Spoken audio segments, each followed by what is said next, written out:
Յոլյան, դուք Սյունիքի մարզի երկրորդ խոշոր բնակավայրի բնակիչ եք, բարձր պաշտոններ եք զբաղեցրել եւ բնականաբար բազմաթիվ առիթներ եք ունեցել գնալու մարզկենտրոն Կապան եւ դա արել եք միջպետական ճանապարհով, ինչպես որ դա արել ենք մենք բոլորս։ 2018 թվականին Հայաստանում արտահերթ խորհրդարանական ընտրություններ էր եւ այդ ժամանակվա վարչապետ Նիկոլ Փաշինյանը նույնպես հնարավորություն ուներ Գորիսից Կապան գնալու միջպետական ճանապարհով։ 2020 թվականին սահմանադրական հանրաքվերն այդ քարոզարշավը սկսել էր Սյունիքից եւ Կապանից Գորիս էր գալի նույն այդ ճանապարհով։ 2021 թվականին արդեն նա նորից վարչապետ էր, բայց կարողանում էր Կապանից Գորիս գալ ռուսական զինվորների եւ ռուսական դրոշի ուղեկցությամբ։ Պատկերացնում եք, ասենք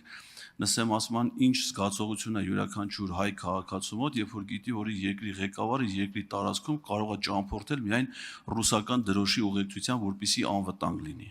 Իսկ 2026 թվականին այդ նույն վարչապետը նույն պաշտոնում այդ ճանապարհով առհասարակ երթևեկելու հնարավորություն չուներ, որովհետև այլևս ոչ մի դրոշ նրա անվտանգությունը չի կարող ապահովել։ Հիմա ընտրվելով հանձնաժողովի նախագահ, ես գիտեմ, որ հանձնաժողովները արտագնա այցելություններ են, նիստեր են կազմակերպում, այլ որ ձեզ խնդրեմ, կամ դուք նախատեսում եք կազմակերպեք 26 թվականի ուրախ ավտոբուսի ուղևորների այցելությունը Գորիսից Կապան միջպետական ճանապարհով։ Այսինքն որպես գորիսեցի եւ որպես նաեւ այդ հանձնաժողովի նախագահ, այդ ուրախ ավտոբուսի բոլոր ուղևորներին հրավիրեք, խնդրում եմ դուք իրանց չուղեկցեք այդ ժամանակ, այդ նույն ուղևորներով, նույն կազմով Գորիսից գնան Կապան։ Նախատեսում եք այտենց մի հատ ստադի տուր կազմակերպել ուրախ ավտոբուսի ուղևորների համար։ Արձագանք։ Պարոն Ղազարյան, շատ ցավով պիտի ասեմ, որ մեր օրյա իրողություններում դա հնարավոր չէ, բայց ես մեծ հույս ունեմ, որ մի օր դա հնարավոր է լինելու։ Շատ մեծ հույս ունեմ, որովհետև խոսեցիք նսեմացման մասին, ինձ համար այդ տարիներին ամենամեծ շոկը նա էր, երբ որ խոշորացված համայնքում ապրելով, համայնքի բնակավայր գնալով, երբ որ առաջին անգամ ադրբեջանական հենակետը արդեն իսկ այդ ճանապարհին էր, պետք է Գորիս համայնքի բնակչին ստուգեին, որպեսզի ինքը իր համայնքում կարողանար քաղաքից բնակավայր տեղաշարժվեր։ Դա ամենամեծ նսեմացման գործընթացն էր։ Եվ ես հավատում եմ, որ ուժեղ Հայաստանում, ուժեղ բանակցողի միջոցով մենք կարողանալու ենք երկրում իրավիճակ փոխել։ Ես դրան հավատում եմ։ Ես Հայաստանի ուժեղ ապագային հավատում եմ։ Արձագանք։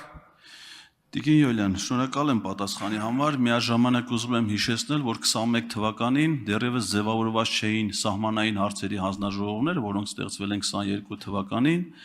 չկար որևէ քարտեզ, չկար որևէ պայմանավորվածություն, որևէ միջազգային պայմանագիր, իսկ նոյեմբերի 9-ի հայտարարությունը նախատեսում էր Կուբատլի եւ Զանգելանի շրջանի հայկական վերահսկողություն, որովհետեւ նախատեսում էր, որ հայկական զորքերը պետք է կանգնեն այն հատվածում, որտեղ այդ պահին նրանք գտնվում են։ Եվ եթե Աղդամի, Քարվաճառի, Լաչինի շրջանների հանձնման ժամանակը ցույց կար, ապա դա չէր վերաբերում Կուբատլի եւ Զանգելանի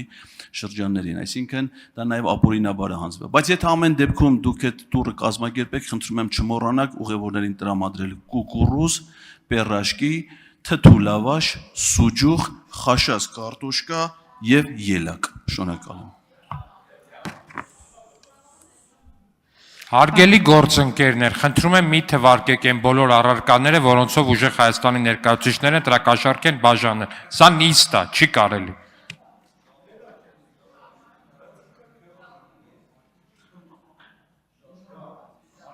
Արձագանքեք, Տիկին Յոլյան, այո, պարոն Վարդևյանը ճիշտ է, ոչ թե բաժանել, այլ ենթադրաբար բաժանել։ Պարոն Ղազարյան, ցավոք ունենք այնինչ ունենք, բայց նորից եմ կրկնում, ես հավատում եմ, որ մենք ունենալու ենք ուժեղ Հայաստան բոլորովին այլ իրողություններով։